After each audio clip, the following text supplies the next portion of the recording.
The film is deliberately provocative. I want to make you feel things, and I hope the film is again. I hope the film like challenges biases in a way that's maybe activating, or like, you know, but at the same time, I deliberately set out to make a film that was kind of inscrutable, and I hope that you know makes it something that is more interesting to engage with. Yeah, well, I think the internet sucks in the way that I'm an anti-Rotten Tomatoes activist.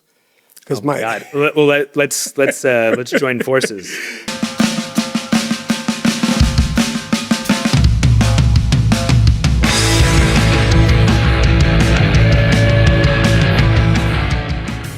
Welcome to the Moynihan Report. I'm your host, Michael Moynihan. Something a little different today.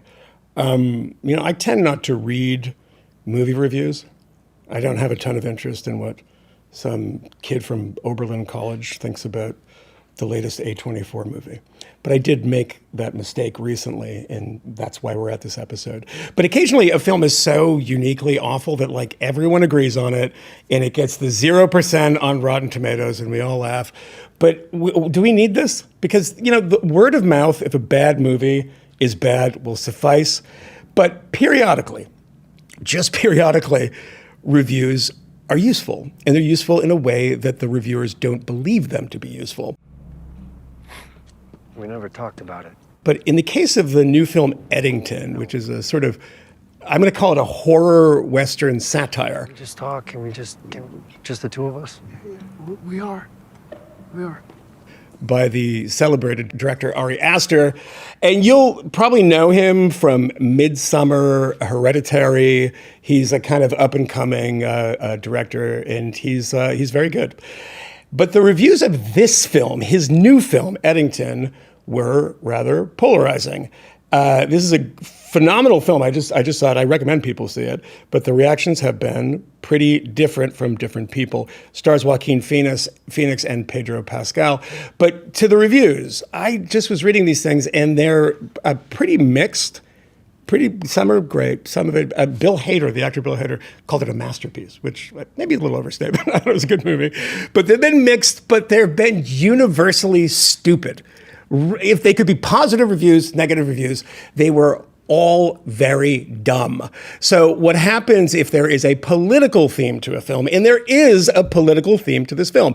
It is a film about which starts and takes place in May of 2020. What happened in May of 2020? COVID, lockdowns, and pretty soon after that, George Floyd. What are you even doing in there? It's takeaway drinks only. Those are town council members. That's essential business. Well, you can't just call essential business whatever you want. It's a city council meeting wherever city council people congregate. It's the mayor's office if I'm inside. So when there is a political theme in the film, and this is a lot of political themes in this film, reviewers think it's necessary to write an editorial about what they agree with in a film. Now, it's kind of hard to understand what Ari Aster is saying, because both sides of the COVID debate get a pretty fair hearing. And so I was reading one review, and the reviewer accused Ari Aster of both sidesism, which, by the way, is saying that, you know, both sides have valid views, because that's actually not true. You can't do that. And also said, and this is a quote that I laughed at, said, organized left-wing violence. This is some violence in the film, and there's some lefties and righties. And the guy says, you know, he says an organized left-wing violence that delusional minds insists exists. Okay? I went to ChatGPT, by the way, and I said, how many people died in the BLM riots? And I'm not being political here, by the way. I'm just not being, it was about 40. So it does exist in a little way. And the next line of the review, by the way, they talk of an unhoused person. I was completely baffled by this, which is a euphemism for somebody's homeless, and it acts as a kind of signal for readers rather than a descriptor of, like, you know, who the reviewer is. The Associated Press also reviewed the film and said the movie opens on the aggravated ramblings of an unhoused man and doesn't get much more coherent from there on. What is this unhoused thing? Have I missed when this became part of the nomenclature of life? So what really interested me about this film was, before I saw it, was an article in the New York Times that Ari Aster's film Eddington was played at Cannes, got a standing ovation, But there's a quote in it about the reviewers after the fact, debating the film after they had left the theater. And there was a quote from the New York Times that said, there were some people who were complaining that Aster was, quote, more eager to lampoon annoying liberals than the conservative main characters. Well, watch the film and you'll see that that's not only not true, but it is in kind of a crazy thing to say that you should lampoon one side more than the other, and if you do, it's worthy of note in a newspaper. So all of this stuff was kind of interesting to me. So we got Ari Aster to come meet us and sit down the day before the film opened in Midtown Manhattan, not in this beautiful set, but in Midtown Manhattan. And we had a very long talk about film, about the JFK assassination. Trust me, it's relevant. About Rotten Tomatoes, and about the themes, political and otherwise, of his very good new film, Eddington. Where would you have me send him? He's in your streets. No, they're that your you locked streets, down. Sheriff. They're your streets to keep safe. And where is your mask? I don't. Where's your... He doesn't have a mask on! Shit! Ari, thanks for being here. Thanks for having me. You know, a lot of reviews coming out about the film. Nobody reviews or tries to interpret everything I do. That's obviously what happens with you. And I'm looking at these endless interpretations, and everyone's coming up with these different things. Obviously, it's not really a political film. There's a political theme to the film, but there's so much debate that I've seen in the past couple of days of, you know, what the issue that you're trying to deal with and trying to solve. And it's not the film that I saw. But obviously you knew you were getting into something here with a COVID film, and people are going to interpret it that way and debate it that way. Was there any kind of reluctance to do a film that, you know, on a subject that really divides people? Well, I think that's what, you know, the film is about polarization. Yeah. So it makes sense to me that It's producing it. that the response would be polarized. And you're right. I don't think it is necessarily political, but I don't think it's apolitical. Maybe it's omnipolitical. Yeah. You know, it's about the environment. Yeah. And that's, you know, I'm trying to get at what America feels like, what it feels like to live in America. And also, you know, it's a Western, but I wanted to make a Western that was like inflected by this modern realism, which is another way of saying all the characters live in the internet. Yeah. And in this political universe that we live in now, everything's political. Everything's politicized. Yeah. Yeah, politicized. Yeah. No, I walked out and I said to my producer that if I was writing a review of this, I would have to use the headline "No Country for BLM" because it's a Western and it's a political movie and it's of the moment. But obviously, you know, it's about polarization. Did you expect that it would have a polarizing reaction? From fans? Yeah. I mean, it's in some ways it's designed to provoke that. Yeah. Yeah. Are you happy with that response so far? Yeah. What you don't want is a meh. Yeah. Yeah. But there was a piece in the New York Times after the Cannes screening that said that the reviewer had gone to some after party and there was like shouting matches and people debating the film. And it seemed to be about which group was getting it worse, kind of conservatives or liberals. And this was in the New York Times piece. Right. Which I think is kind of a weird message to take away from that film. But, you know, everybody does get it, right? Everybody is getting punched a little bit in that film. Yeah, I mean, it's sort of satirizing kind of like the ideological like battlefield that you know we're all kind of either participating in or sitting out. But do you participate in it in any way beyond making this film? Yeah, well, I have pretty clear stances, and I think those become clear at the end of the film. By the end of the film, and I would say if I made a partisan film, it would only reach the choir that it was preaching to. And I wanted to make a film about the fact that we are all living on different planes in different realities and that we're not reachable to each other and what the effect of that is. And I don't think that's the innocent consequence of, you know, social media. You know, social media is a tool and it's been harnessed. And you know, I mean, really what the movie is about is if you asked me to like sum it up in one sentence, I would probably say it's about a hyperscale data center being built just outside of a small town. Really? Yeah. Because it's often, I mean, the reviews that I've read, which every one of them made me insane. There's this like, ridiculous readings of everything, and everything's different. That doesn't seem to be mentioned a lot, the kind of data center thing, which is kind of looming in the background. Yeah. You know, it's mostly about the partisan stuff because people who write for newspapers and write for New York Magazine, they deal with this stuff all the time and they write about it all the time. And they say, oh, this is something fun. I can write about what I normally write about, but it's also in this film, right? Yeah. Yeah. Yeah. No, I think it's about an even broader problem than any of these partisan battles. Do you think that you know, COVID acted as, because you've said you wrote this film a long time ago, and obviously you sort of didn't really have the hook that you wanted, and COVID gave it that. Do you think COVID sort of acted as an accelerant for this stuff, or it was kind of created because of COVID? Because I saw everyone around me go insane during COVID. I saw it as an accelerant. Yeah. I think 2020 feels increasingly like a major inflection point. Yeah. It wasn't the advent of anything, but it does feel like the point at which like that the final link to whatever that old world was cut permanently, and we were kind of left stranded. Yeah. In our individual silos, you know. I mean, I think you know, we've all been living in the internet since we've been able to carry it on our person. Yeah. And I am really scared about how we've been changed and how we're about to be changed by these new things that are coming at us very, very, very fast. How do you think we've been changed? Well, I think we've been agitated for a very long time. I know that I have been living with like a baseline of dread that has been increasing. Really? Yeah.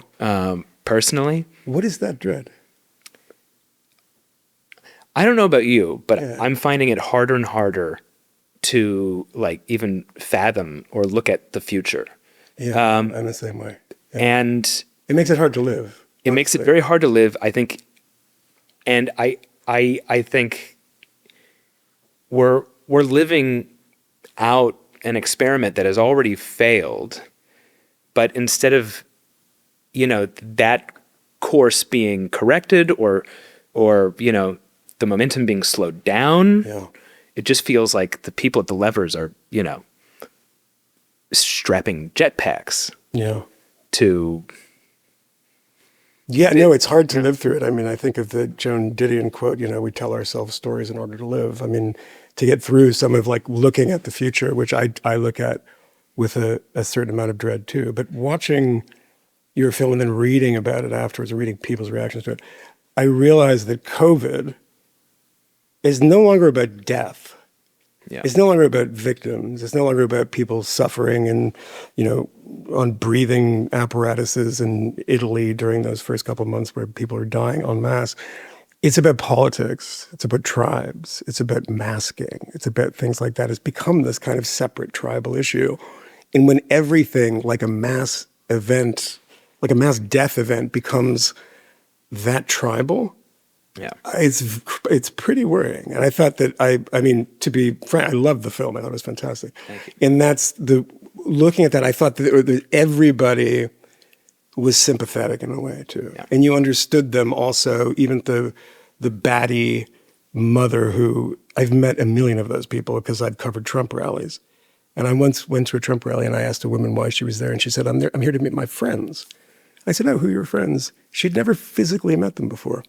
They were on Facebook groups of like elderly people talking about Trump. And I was like, oh, you live in a different reality. Yeah. It's a totally different. Friends doesn't even mean the same thing to you that it means to me. No. But I thought the film did a good job of that.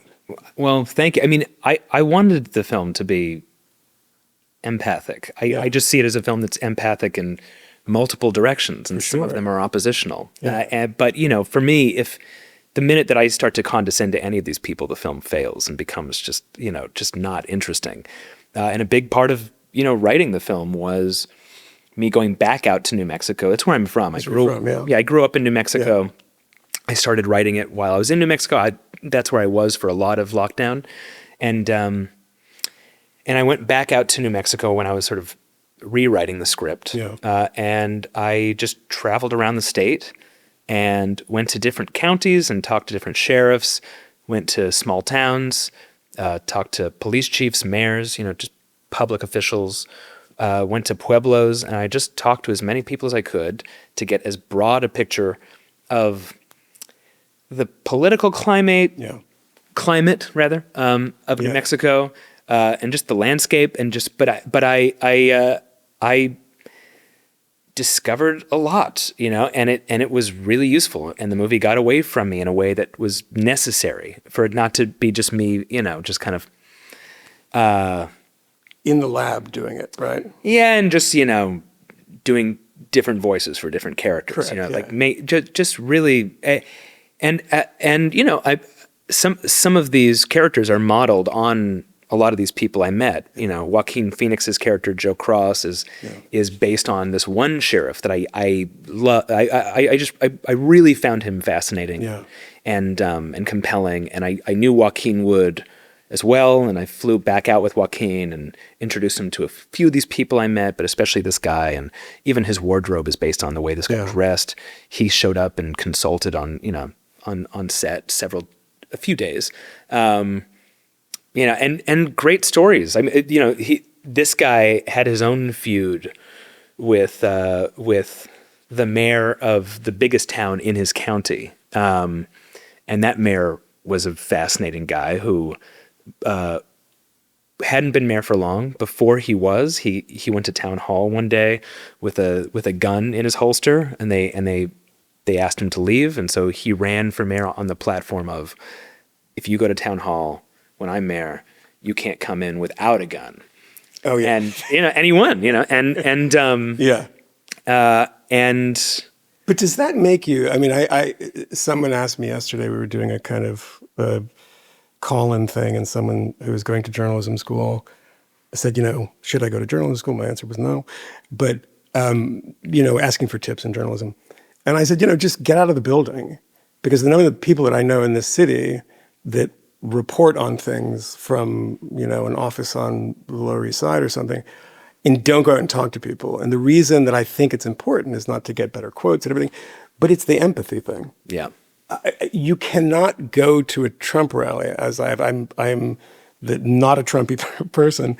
I've been booed in the press pen, when they say, the fake news. And then people come out and they've seen you, or they know you, and they want to take pictures. They're the loveliest people in the world. And I said, oh my God, this is all performative. It's all wrestling. And they're all incredibly nice people, even though I'm very far from their politics. I don't think I would get that if I was just sitting at home. And I think that shows that you were out talking to those people in the way that every character has something that you kind of sympathize with in a way. I see myself in all these characters. Do you really? Yeah. Yeah, at least somewhere in each of them. That was important to me. Did you have any strong reactions during COVID, during lockdown? Well, I'll give you an example. We walked into the press. This is a wild press screening in the sense that I'm just scanning and looking at people and trying to figure out what they're going to think of this movie. And the woman right behind me was wearing a mask, which I thought was really interesting, right? Because, 5 minutes into the film, I'm like looking over, I'm saying, how are they going to react to this? And another person shouted out, this is like clearly a journalist, shouted out, why are you laughing during the film? Because there were people laughing, and it was like, don't laugh at that. That's not funny, because they were taking it very seriously, that these are very serious issues. And so even just watching that within the press screening, I was like, man, this is, it's driving people crazy in here watching this film. But did you have that moment, whether it was, masking or, vaccine mandates, the things that generally drove people a little batty or made people getting very opinionated about? Well, at the moment, like, that was at the center of the culture war. For sure. Was masking. Yeah. Now it almost, I've heard people criticize the film on the grounds of masking is such a petty argument. Why are we going back to it? It's like, well, it was huge. It was huge. Yeah. And it was, it was the grounds there were, either people arguing on behalf of like personal freedom or public safety. Yeah. And I personally was like, panicked about COVID, and I was masking up. Yeah. I'm a hypochondriac. So like, I kind of like, I love that masks have been normalized to the point where like when I'm on a plane, I just put them on, and I don't have to feel too self-conscious because I don't want to catch a cold, or COVID. Yeah. But it was very important to me that that the film be kind of inscrutable, right? And whatever my stance is, I try to make that as hard to parse as I can for as long as I can. And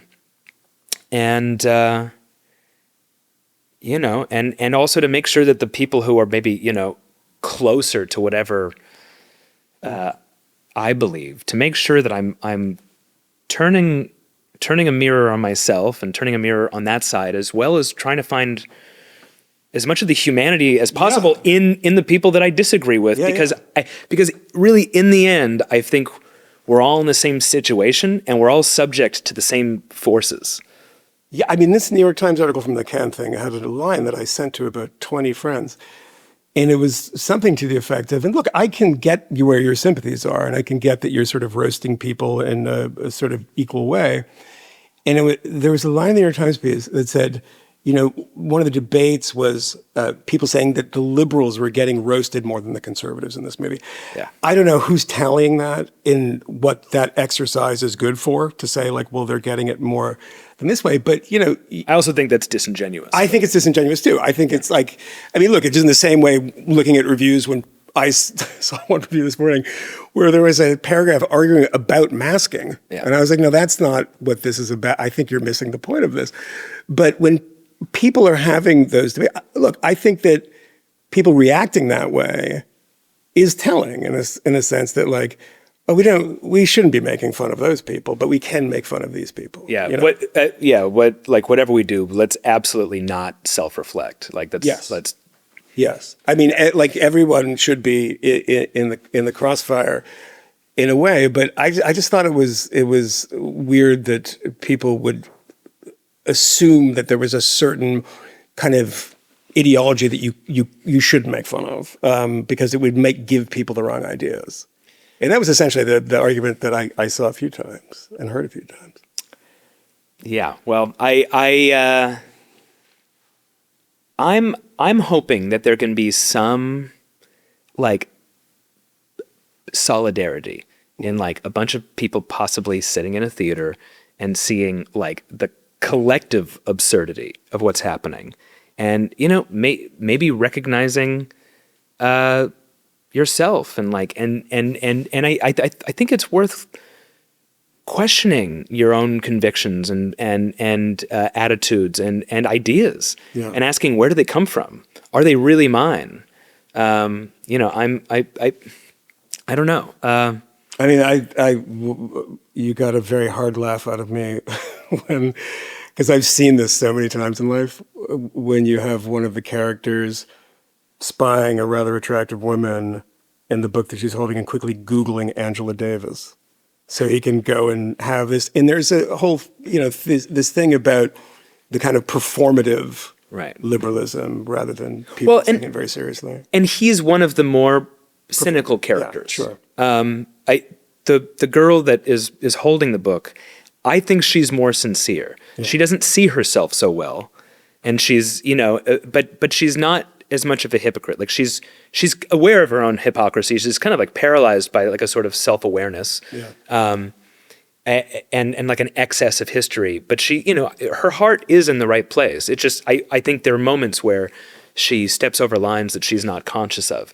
But I tried to, I'm trying to take something of a sociological stance here, and give as broad a picture as I can. So for me, he is that character, Brian. He's somebody who does not have a lot of conviction, and he's looking for a community, and he's specifically looking for a girlfriend, and she's interested in this, and so he joins a movement that has kind of gone viral. She's in it for the right reasons. She's not, is she really doing the work? I don't know. But they're also in a small town in New Mexico that has very few black people. And so it's all still pretty abstract for them. And that was interesting to me as well, being in New Mexico during BLM and seeing this feels different here than it would in New York. And I went to New York the next month and it felt very different there. It felt less abstract there. And so I don't know. But there's yeah. Yeah. Are you hopeful in the sense that, you look at the future with dread in the same way that I do, I think, or the same feeling anyway of dread. Mine just gets worse. Because I do this for a living and I do political journalism. And every day I don't want to go to work because I hate everything a little bit more every day. It's very corrosive and it really can destroy your soul.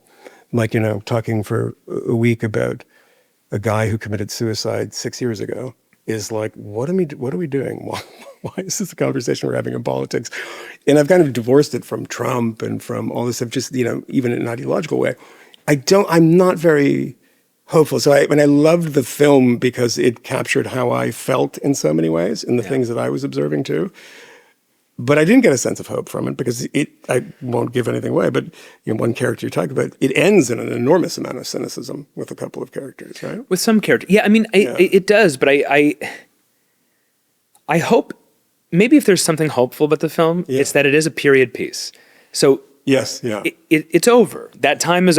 It's not. I don't think we've metabolized what happened, and I think we are still living in it. But we're not there anymore. And maybe there's a way to look to see where we were and how we were, and then maybe we can see a little bit more clearly how we are, and see the path that we're on, and ask again, because I know none of us want to be here. Like I get it, but why can't we imagine any other future? Why can't we? Why? And a lot of it is because we're so cynical. We know that all of our leaders are beholden to lobbies and corporate interests, and we're every day I find myself just falling deeper and deeper into that despair, and I don't know. I just think it's worth it to just question this, and I don't know, like what, why do things have to be this way, and why do they have to keep getting worse? Yeah. Again, I'm not a politician. I have no access to policy. Like if I don't even know if the film is necessarily like diagnostic in that sense. But again, I would say just for people who watch the film or have seen it, it's about a data center. Yeah. Right. And so it's I would say all these stories in this movie, all the characters are in one sense training data. The movie is training data. Right? Yeah. And so they're all kind of like material, like raw material to pass through this giant wooden wheel to churn into what? Like where are we going? Like what's what what does Douglas Rushkoff call he calls like these tools like non-specific amplifiers, right? Yeah. Like that's what that's AI, but it's like look at where we are and like why are we accelerating this? Like how, I don't know. It's just. Do you worry about that? I mean, there's obviously a reason that it's a data center and not an aluminum smelter in the middle of the village or something. But this kind of, I mean, a couple things here of the kind of corporate nature of politics and people beholden to certain interests. Did you have any moments, I mean, you hear people in the universe that you live in complaining endlessly about executives interfering in things. Obviously, you did this with A24. It gives you a lot more latitude and is much more interested in the director's vision. But is this a film that you're worried about people wanting you to make? I mean, it is, do people like polarizing films that aren't sort of Michael Moore documentaries? I mean, I just don't know. It's not my world that when you were thinking about this and you talked to Bill Hader about this, because I think he asked you this too, if there was any reticence about making a film like this that was asking these kind of questions. Well, I know that I'm desperate for work that is grappling with this moment. Yeah. That I do feel lost, and I feel powerless and scared, and I'm living with a lot of dread. Yeah. And I find that it's I'm kind of starving for it. And so that's, I mean, there wasn't a lot of strategy involved here, like I was just kind of following my intuition in making this. But all the way through the process, there is this feeling of like, ugh, are you really, like, why are you doing this? Are you really going to do this? Okay, well, just, but, and so you have to just get to the next step, right? So it's like, I'm just going to do it, and then I'll question it later. And then you get to the point where you're on set and you're like, okay, we're doing it. Well, I'll deal with this in the edit. And then, and then you get to the point where A24 has like set like a release date, and you're like, yeah. Wait a minute, let's talk about this, guys. Is this You still after this and all the success that you've had, and you have a very good reputation as a director, that you still have that kind of dread about a film throughout the process? Oh, well, I for me, if I'm not like a little bit uncomfortable about what I'm making, I kind of lose interest almost. Like I think I operate on anxiety, and yeah. But I would say, because you said I'm not sure if this film is hopeful, and I've heard people accuse it of being almost like nihilistic, and it's like I don't know. I think there's something nihilistic about looking back. I think there's something nihilistic about not looking at the moment and not thinking about the future. And and I don't know. If I look back art, if I look back at 2020, I can't identify a good day. Yeah. I can remember a lot of bad days and a lot of strange days and a lot of days when I was sitting out on a lawn in Brooklyn in a white circle that someone had put down with lime as if they were in a baseball field 6 feet apart. I was like, is this our reality now? This is where we live? I remember the dread. So going back to that, if it wasn't full of dread, it wouldn't strike me as representative or accurate at all. And wouldn't that be alienating to you? Yes. Seeing like the nostalgic version of that? Yeah, but I mean, look, there are people who say, I learned how to bake bread, and I loved being at home. And it's like, yeah, that's not everyone. Which I guess begs the question then, well, who wants to go back there? Why do it? And it's like, well, because we're still there. We're still there. Yeah. What is it, when you say that you have a lot of dread about these things, is it related to that period of time? Is it related to politics? Is it related to the sort of state of the country, state of humanity? What is the sort of overarching, feeling of dread that you have about, living in this world right now?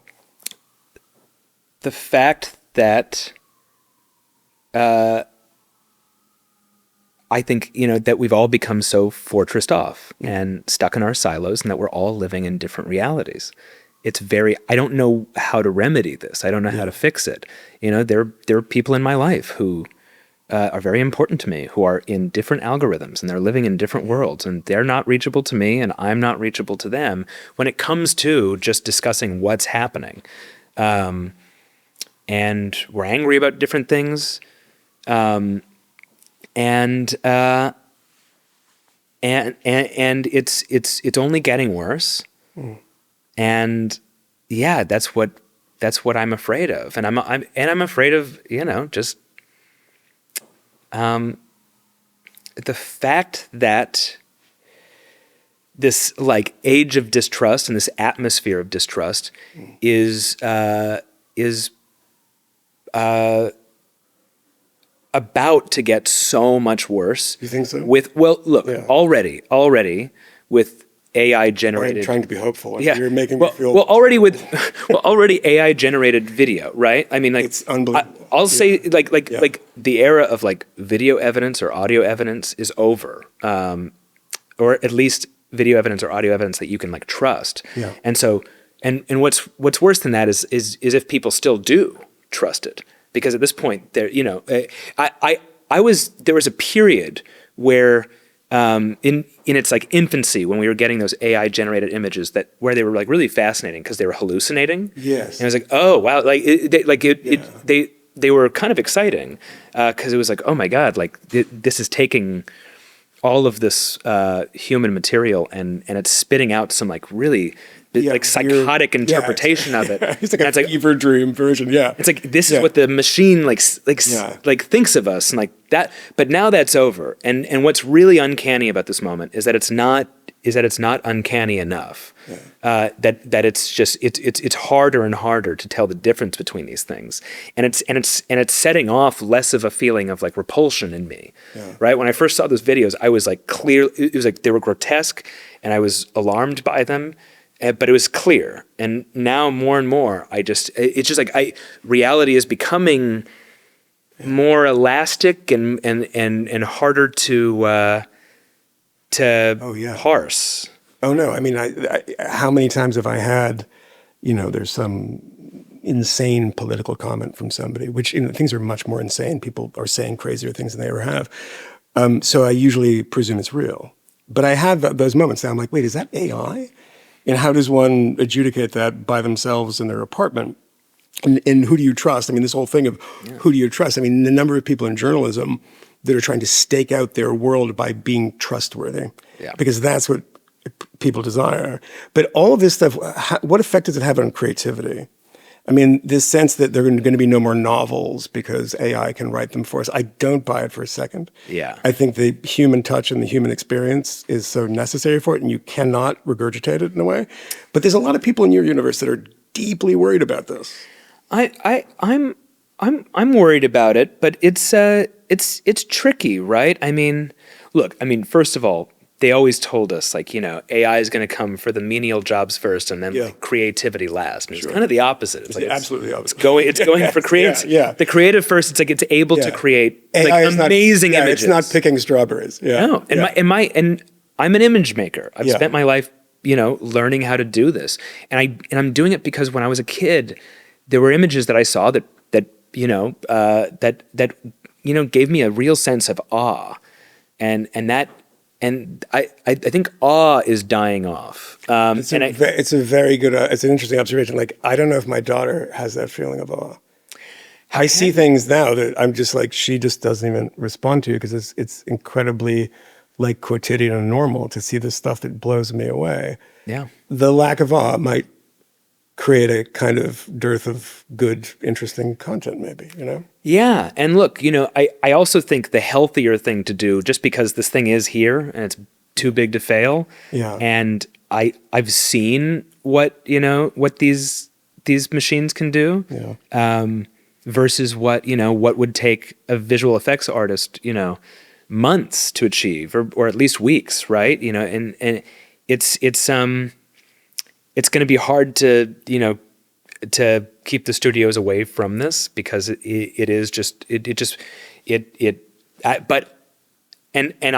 as resistant to it as possible, and I'm trying to avoid it as long as I can. Yeah. But I also feel like there's a part of me that just thinks like, we might as well adapt as quickly as possible. We're like almost wasting time because it's here. But I'm torn in that sense, and I mean, this is what studios and TV networks do, right? I mean, this was the idea behind reality shows. They're cheap to make. You don't really have to pay anyone. They're easy to shoot. The editors make the story and edit, and they make a pile of money. I mean, this is like cheap, easy, let's produce a ton of it. I can only imagine what's going to happen with AI. But like knowing this stuff is here and coming and going to be, in some ways, maybe even worse or sometimes even better. Why do you do it? Why do you do this job? What keeps you going to make another film? Oh, well, I mean, because it's all I can do. I grew up just completely hypnotized, and I just all I cared about was movies growing up, Yeah. and What first hypnotized you? What was the first kind of thing that you saw that really was like, oh, this is my universe? I don't remember what the I mean, there are like memories I have. Like I remember like Hook being really big for me, and I remember I remember Batman Returns being huge. Like just like I think it was the first PG-13 film I ever seen, but I remember that just like being life changing, and but just like the vision of it, and it's hard to trace. I just know that I've always just needed to make movies, and I don't think I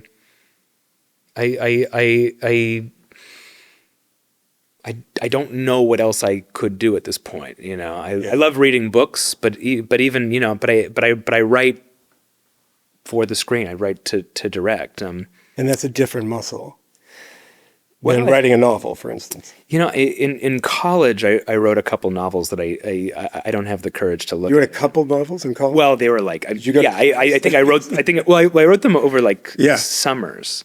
You have a couple of novels? Oh, they're. I can't. I'm a writer by profession. I can barely finish 1,000 words these days. I guarantee that they're just pure like swill. But but we'll burn them just so no one goes back and says, well, this is the kind of text of Ari.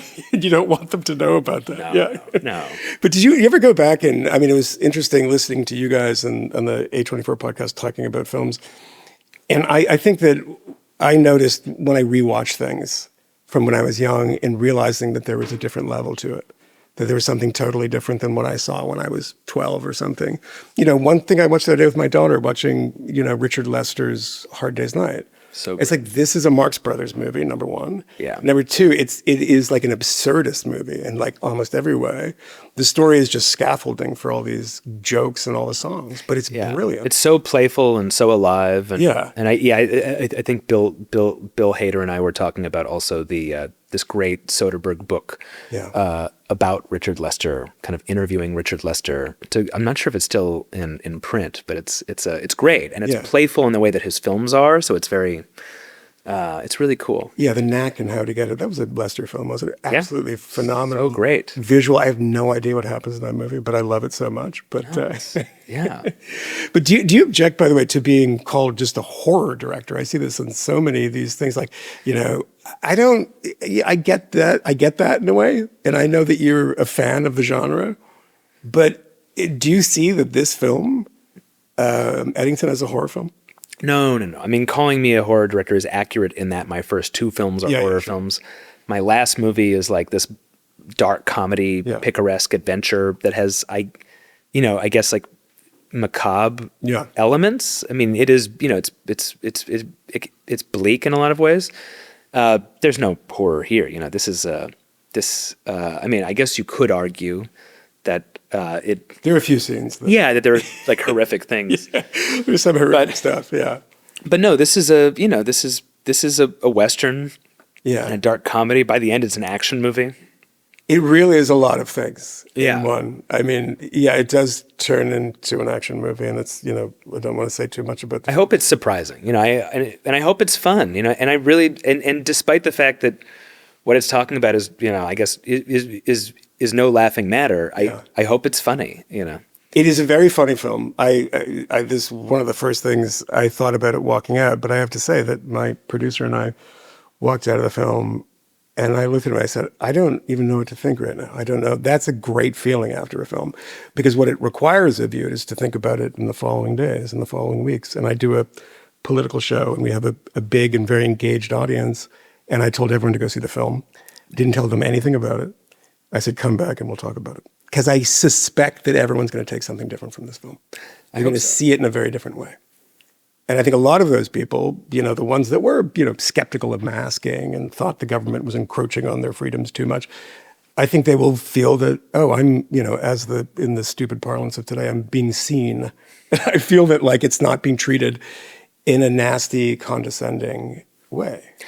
Well, I really hope not. And you know, and look, there's a point in the movie. I think it's pretty clear. You might know what I'm talking about when I say this, where the film either announces itself as a satire. Yeah.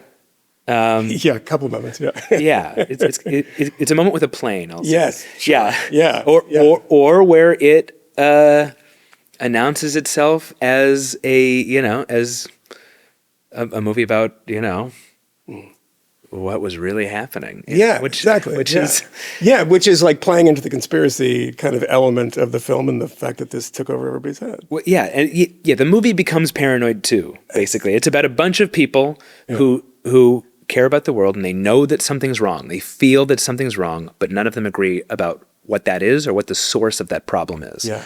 And the movie itself becomes kind of gripped by that paranoia. And it's so funny because I was thinking about it later and I said, there's so many feelings of the 70s paranoid genre of like the parallax view and stuff that the plane moment, the stuff I was like, I feel like this is 3 Days of the Condor or something, and it has that kind of element to it. I love those movies. They're fantastic. Those are among my, I mean, especially Parallax View. It's great. Blow Up. Yeah. Blow Out. Blow Out. Yeah. They're both, all both. crazy. Blow Up and Blow Out. Yeah. We're in a conspiracy time now. I mean, when I mentioned the Epstein thing, it's because every conversation we're having politically this week, and it'll change next week or in 2 weeks, but conspiracy is at the root of it. Yeah. Which is not something that we saw in the past. So do you think that that's kind of the hangover of COVID? I mean, there's so much conspiracy in the characters in your film, from light conspiracy to serious, they're controlling us conspiracy. Well, I think it comes from the fact that we know that we are being menaced. Yeah. We are under serious thumbs here. And so I think it comes from the fact that we know that something is wrong. Yeah. And unfortunately, we're kind of trapped in these spaces that are kind of in a system that's based on feedback, that's designed to keep us in place, and to keep us feeling free, right? And one movie I showed the crew, and that I've been talking about is Oliver Stone's JFK. Oh yeah. Which I think is a really interesting and kind of in kind of an important film. Yeah. Now, it's been widely discredited and dismissed. It's complete nonsense. It's a rat. It's a great film. It's a rat king of different of different conspiracy theories. Yeah. Some of which directly contradict each other. Correct. Jim Garrison is mentally ill, by the way. Yeah. No, of course, and he's been dismissed by oh my God, just about everybody as a quack. Yeah. But it's the way that movie. I actually think that these flaws make the movie more valuable because first of all, the movie really captures the fever and of conspiracy thinking, mm-hmm. and that atmosphere of paranoia, and it's possessed by these things. It's in the bones of the movie, and I also think that the way that it bathes Jim Garrison in this heroic light, is also very interesting. Because he's the one who's uncovering this. He's the one who's fighting for the truth. Yeah. There's so many people right now who are proto, or not proto. He was proto. He was proto, but who are Jim Garrison, the grandchildren of Jim Garrison. Yeah, in a way. Yes, yeah. and we're living in JFK, but again, I think we've been. What's also so interesting is how. Is how these kind of right-wing conspiracies have also adopted the language of 1960s, 1970s liberal activism. 100%. It's so we're in such a. I don't even think it's deliberate, but it's 100%. I see it all the time. We're living in this distorted, weird fucking It's just there's too much history. And then with the flattening of the internet and with it just this is such a weird time. And one thing I want the movie to do is just sort of like foreground these things that have kind of become background. Like, like I want you to notice the screens and how many of them there are. And like, I kind of want to make you sick with the screens, like this is weird. Like everything becomes normal because we have this amazing capacity for adaptation, right? And so everything quickly becomes normal, but we are being changed by this shit. Oh, for sure. I mean, most of the battles, the political battles we're seeing now are history battles too. Absolutely. I mean, Tucker Carlson has become a conspiracy theorist. I mean, he's always been there in some way, but he's talking about the JFK assassination all the time. Why? Yeah. Well, to him, it's part of the deep state. It's part of and that's Oliver Stone has been like one of the characters in your film who reminded me very much of Russell Brand is maybe intentional or unintentional, but not totally unintentional. Not totally unintentional. There's that character again. There's a lot of people. There's a lot of stuff going on. Yeah. No, but that sort of moment. I mean, Russell Brand is a man of the left. Was a man of the pretty far left. I mean, I reviewed one of his books one time for Newsweek, and it was like, this is kind of a little extreme. Surprise from this guy. Oliver Stone is now making common cause with people on the right. He talks to the Tucker Carlsons of the world. And that horseshoe is getting closer and closer, and now it's just touching each other. And I think that it's very important that you point out JFK, because I think it was the most consequential film maybe of the past 30 or 40 years when it comes to politics and when it comes to the way we view the world. Because the idea of a JFK conspiracy is now believed by almost 90% of Americans. Yeah. I am of the 10%. And I'm shocked by how prominent this conspiracy theory is. And if you look at the numbers prior to JFK, don't ever tell me that films can't make a difference in this sense. They were, 50-50, 60-40, 40-60, whatever it might be. And that film changed almost everything, the way that people think, in the way that they think about government, in the way that they think that people sit on the Epstein, the stuff. How does this stuff happen? It's impossible. No, they sit on benches in D.C. and they tell each other, Kevin Costner and Donald Sutherland. And Donald Sutherland is the other one. That's right. I haven't seen it in a long time. Great scene. It's an amazing scene. Amazing. X. Yes, X. And it's like, in some ways, if you've been studying this stuff for a long time, you're like, oh my God, this is so ridiculous. But that is how people think about government. Yeah. Really. And it's not like... But I understand why. Just because you're paranoid, it doesn't mean they're not out to get you. Yeah, in the 60s, those paranoid films, I think a lot of that was because of the Church Commission that exposed a lot of the stuff that it actually is kind of real.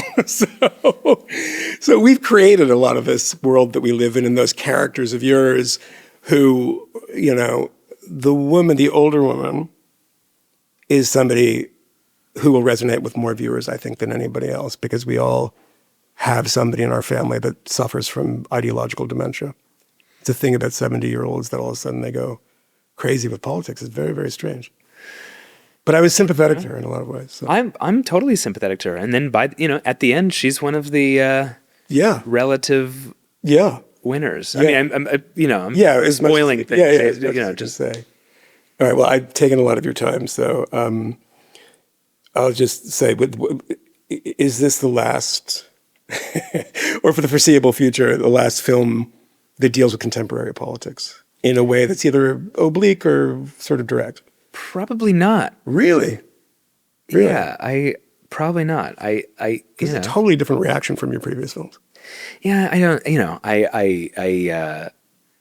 yeah, but well, is it totally different? In some ways it feels familiar. Yeah. But I'm not thinking about the reaction. It's just. You don't care about that? Well, of course I care to a point. I mostly care because I want people to see the film, and I don't want people to be dissuaded from seeing the film. Sure. When you have people who, don't like it, you've more people kind of trying to talk people out of seeing it, especially when it maybe, irks them or upsets them. But I don't know. The film is deliberately provocative. I want to make you feel things, and I hope the film is, again, I hope the film challenges biases in a way that's maybe activating or but at the same time, I deliberately set out to make a film that was kind of inscrutable, and I hope that makes it something that is more interesting to engage with. Yeah. Well, I think the internet sucks in the way that I'm an anti-Rotten Tomatoes activist. Because God. Well, let's join forces. Because my girlfriend is literally, she's like, this has a 65% on Rotten Tomatoes. I was like, oh, that's good that like a lot of dumb people with really shitty opinions have, this is what the numbers are. I don't give a fuck what it is. Let's go see. And the number of things that have had 20, 30, 40% that I've loved are more than the ones that have 100% that I've loved. I know. I saw like a Collider thing yesterday, which is like, Pedro Pascal's Eddington disappoints with a 66% Rotten Tomatoes, which is now changing. It's going up, but it's also headline change. Yeah. It's like, oh my God, an algorithm talking about an algorithm on an algorithm. Yeah. It disappoints. Just like, and it also just feels like something in the movie. So That's almost kind just, of perfect. I just wish I got Rotten Tomatoes into the movie. I wish like that's, oh yeah, you should. That was a failure of mine. Yeah, maybe a director's cut. You can reshoot something. Yeah. Just put it in the end. And of course, that was right after I saw that right after doing an interview with Collider. So it's all, and then so that's it's just funny. Yes. Well, the film is Eddington. It's out now. It is fantastic. I don't mind giving my own opinion on it, but I really loved it. Thank you. And Ari, thank you for joining us, and I look forward to the next one. Thanks for having me. It was a fun conversation. Appreciate it. Thank you.